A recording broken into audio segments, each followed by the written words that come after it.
The last human outpost that wouldn't fall. HFY Hub score 9.1 out of 10.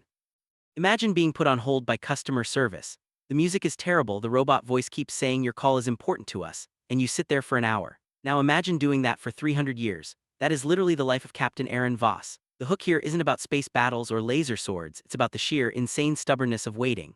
Voss and his crew are guarding a dead planet just because an ancient order told them to wait for the signal. It's like the ultimate test of loyalty. Most people quit their job if the coffee machine breaks. These guys held the line for centuries. The vibe is heavy but rewarding. It starts off super bleak, dying stars, dust, silence. It feels like those late nights when you're the only one awake in the apartment building. But then when the Origin ship finally wakes up, man, the emotional payoff is huge. It's that feeling when the feral cat I spent weeks feeding finally head-butted my hand. That rush of, oh, it wasn't for nothing. When the big twist hits that they weren't waiting for a command but waiting for the memory of humanity to be safe enough to return, I legit got chills. I leaned in so close to my screen I fogged it up. Characters carry this thing. Voss isn't an action hero jumping through explosions, he's just steady. He's the guy who stays late to fix the errors in the database because he knows it matters, even if no one else cares. And the shadow-kind enemies, creepy. They represent forgetting, which is way scarier than just death. The recommendation, this is for anyone who feels like they're stuck in a holding pattern in life. It tells you that sometimes, just standing your ground is the most heroic thing you can do. Also, my coffee went totally cold because I forgot to drink it during the space battle at the end. Number 1, accessibility barrier, 8 out of 10. It gets a little trippy with the living memory stuff and the Omega Core, but it's pretty standard space opera. If you've seen any sci-fi movie ever, you'll get the gist. Good guys wait, bad guys want to delete history, big ship goes boom. Number 2, character cred, 10 out of 10. Captain Voss is the definition of stoic. He sends his crew home but stays behind to become a literal ghost in the machine. That is commitment. You believe every word he says because he's paid for them with 3 lifetimes of waiting. Number 3, closure status, 10 out of 10. It ends perfectly. The crew goes home to a reborn Earth and Voss becomes the eternal guardian. It's bittersweet, but it feels right. We even get a flash forward to a new captain finding him centuries later. No loose ends here. Number 4, dialogue drip, 9 out of 10. The lines are epic. We waited so you could fly. I mean, come on, that's tattoo material. And when the bad guy says you are just memories wearing old skin and Voss fires back, pure fire. Number 5, endgame payoff, 10 out of 10.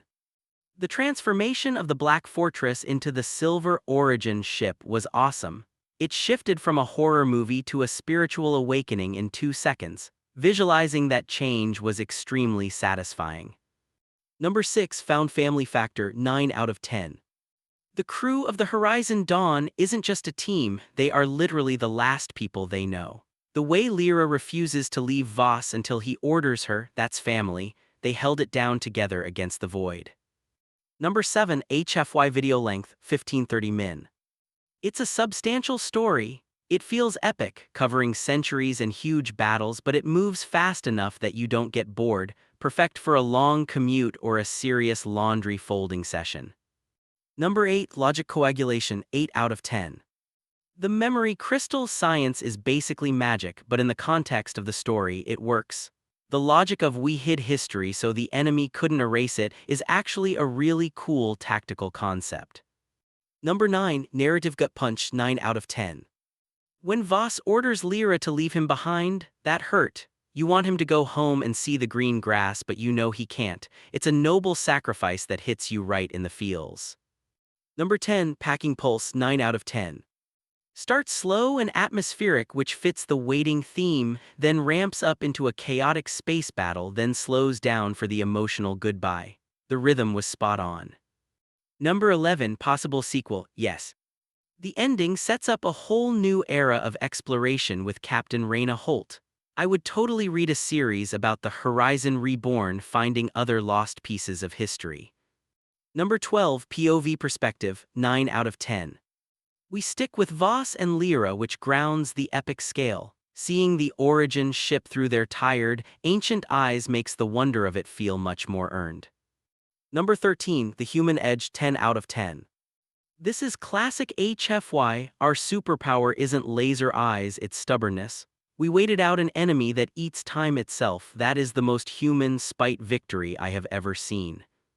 Number 14, the Onion Factor Tearjerker score, 8 out of 10. I got misty-eyed at the end. The image of the star that doesn't blink watching over humanity, that's beautiful. It's sad, but in a proud way. Number 15, Thematic Resonance, 10 out of 10. Memory versus oblivion. The idea that remembering who we are is the most dangerous weapon we have. Deep stuff. It makes you want to go write down your own family history just in case. Number 16, Trope Remix score, 9 out of 10. It takes the precursor race trope but flips it. We are the precursors. We are the ancient ones leaving tech for the future. I love that twist. Number 17, Visual Bang Per Buck, 9 out of 10. The descriptions are vivid. The city of light, the shadow kind, ships looking like serpents, the dying stars. My brain had a 4K movie playing the whole time.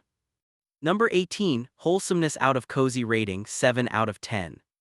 It's a bit dark with the whole dying universe thing, but the ending is super hopeful. It's not blanket cozy, it's staring at the stars cozy. Number 19, World Building Vibe Check, 9 out of 10. The lore of the Exodus era and the Great Silence is tantalizing. You get just enough history to understand the stakes without getting bogged down in a textbook. Number 20, Xenobiology Integration, 8 out of 10. The Shadow Kind and the Guardian Vessel aren't standard aliens, they're more like cosmic forces. It adds a mythical feel to the sci-fi setting. HFY Hub score, 9.1 out of 10. Hope to see you at the next HFY Hub review.